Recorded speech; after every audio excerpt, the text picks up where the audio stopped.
Sometimes weapons in Destiny 2 are meant to be meta, sometimes they are meant to be trash, and others are just flat out fun. Now, the Faithkeeper, introduced in the episode that echoes Act 1 within the final shape of Destiny 2, is one of these choices. It's definitely not meta, it's definitely not trash, but it is a ton of fun. Now, rockets have been fan favourites for a long time, to be honest, and this thing does actually have some really good damage dealing perks, and with it being a precision frame void rocket launcher, it can also track to targets, making it really easy to use. It does have high damage, although technically not as good as the popular adaptive and aggressive frame rocket launchers, but it will still do bits. And if you want to go for something like Clown Cartridge, auto-loading holster, field prep, along with frenzy, lasting impression, explosive light or bipod, then this thing is going to do absolutely fine in a ton of content, especially if you haven't got a maxed out, min-maxed meta sweatlord apex predator. Now, this is where the fun begins, because this thing is just absolutely crazy, and if you've been a viewer of the channel for a long time, or you just want something a little bit different, then the Faithkeeper absolutely offers it, and I've been having an absolute blast with this recently. Quite literally, to be honest. I think this thing is just mad fun. Like, honestly, like the seasonal activity within the episode echoes with the Breach executable and the new one that's coming up with Act 2, then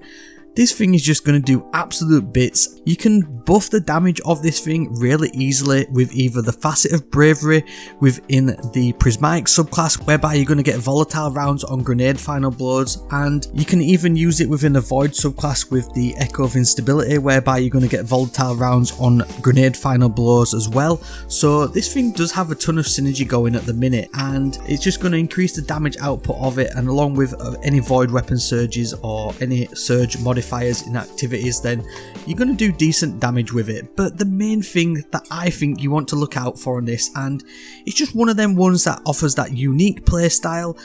something a little bit different, and if someone's watching you do this in game, then they're going to go, what the actual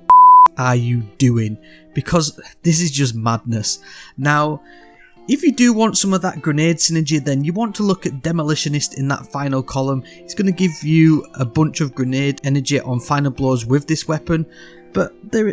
any of them go, to be fair. The one that I've been using is Reverberation, whereby final blows with this weapon increase the size of its detonations for an improved duration. Either of them absolutely S tier on this weapon for the purpose that we're about to get into, and that is Danger Zone. This thing is just absolutely nuts, to be fair, and no serious player is ever going to use this. But if you want to use this basically like a rocket launcher shotgun,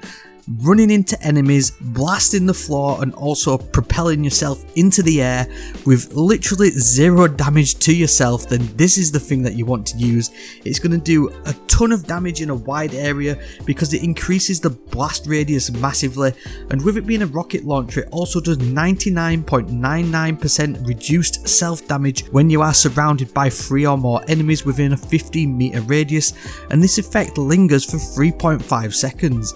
So if you want to run up to a bunch of enemies, blast this thing into the floor, delete all them enemies, either get a ton of grenade energy back with Demolitionist, or just increase the damage potential with any of your damage dealing perks, then this thing is just absolutely bonkers. It's also great for propelling yourself around the maps, and it's going to launch you into the air much like Mountaintop actually does. So if you want to do a little bit of a stupid combo with Mountaintop and the Faithkeeper, and if you want something a little bit different, if you want to craft something a little bit different, you've got all your meta rocket launchers, you've got everything that you could ever need damage output wise, then I think Danger Zone on this rocket launcher, absolutely perfect. Pair it with destabilizing rounds, pair it with your favourite volatile rounds builds, well worth chasing down, well worth crafting, and let me know if I'm just going a little bit crazy or what down in the comments. If you did enjoy this video, in return, maybe drop a like and leave a sub so that you can come back next time for some more crazy, helpful Destiny 2 content,